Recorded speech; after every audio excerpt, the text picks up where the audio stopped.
La psychogénéalogie, les constellations familiales, la transgénérationnalité sont des sujets absolument fondamentaux pour que vous compreniez comment aller mieux dans la vie. Pourquoi? Parce qu'en fait, l'entité que vous représentez est le résultat de siècles et de siècles de transmission de gènes, de peurs, d'angoisse, d'enfants cachés, de guerres, de maladies. Et nous sommes là, au XXIe siècle, pour la plupart en pleine forme, mais on a totalement oublié qu'on est simplement un maillon d'une chaîne. Et par exemple, pendant le confinement, j'ai 4 coachés qui m'ont appelé, qui ne se connaissaient pas bien évidemment. Eh bien les 4 avaient quoi comme blessure? Soit ils avaient été internes très jeunes, soit très jeunes enfants, ils ont connu la guerre d'Algérie. Et donc, le virus, le confinement, sont venus rappeler ces souffrances qu'ils ont à peine perçues. Et ça les a totalement déstabilisés. Ça peut être le cas, par exemple, avec la stridence des choses. Il y a des gens qui sursautent au moindre verre posé brutalement, au moindre coup de klaxon, etc.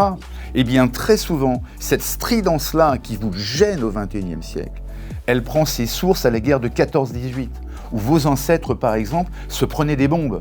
Il y avait cette stridence du bruit des bombes, c'est-à-dire la stridence représente un danger de mort.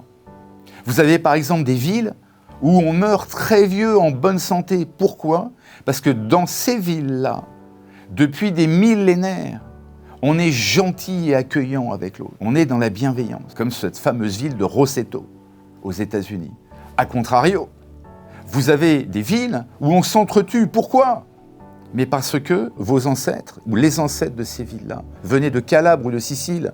Et à l'époque, en Calabre ou en Sicile, le code de l'honneur était très important. Il y avait très peu de choses pour survivre. On avait quoi? Une chèvre, 2 moutons, un petit quignon de pain. Et on n'avait pas le droit de passer sur les terres des serfs. Donc la parole donnée était très importante et la confrérie, la mafia, j'ai envie de dire, que ça générait derrière, était très importante. C'était une forme de solidarité. Et ça s'est transmis de génération en génération. Donc ce qui est très important, lorsque vous avez un dysfonctionnement, quelque chose qui vous gêne, c'est de faire la démarche de comprendre, mais après tout, ce dysfonctionnement-là, est-ce qu'il est à moi? Est-ce qu'il m'est propre? Ou est-ce que c'est dans le droit fil d'un héritage et j'en ai pas conscience?